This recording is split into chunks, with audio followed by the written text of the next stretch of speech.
Omwari muri zuva rangu, munodziisa moyo yese, munonakisa vanhu venyu, munokurisa mweya yavo.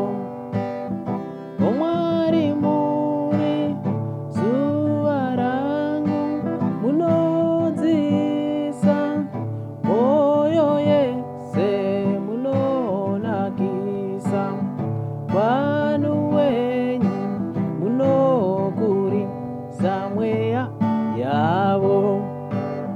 Takafanira kumukudza nekuti sikamakaita, mukakohomedzesa kuti takomborewa zviro kwazvo. Omwari muri zuva rangu, munodziisa moyo yese, munonakisa vanhu venyu, munokurisa mweya yavo. Kune mwidima hakuchina, kune kupenya basi Baba. Isu tokanza ndimwi basi kuti ponesa misi yese. Omwari muri zuva rangu, munodziisa moyo yese, munonakisa vanhu venyu, munokurisa mweya wavo. Onai varombo kwese kwese, ngavabvumiswe ndimwi Baba.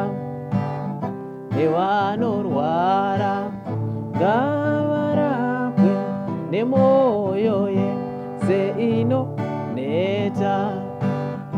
Omwari muri zuva rangu, munodziisa moyo yese, munonakisa vanhu venyu, munokurisa mweya yavo.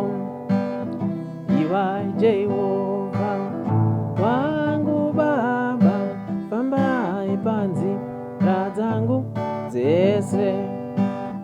Nepausiku kwarai neni, kuti ndisatye kufa kwangu.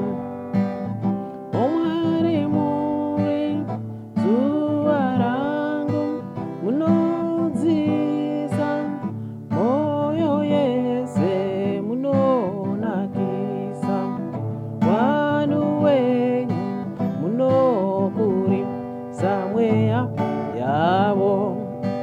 Iwai Jehovha wangu Baba, fambai panzira dzangu dzese.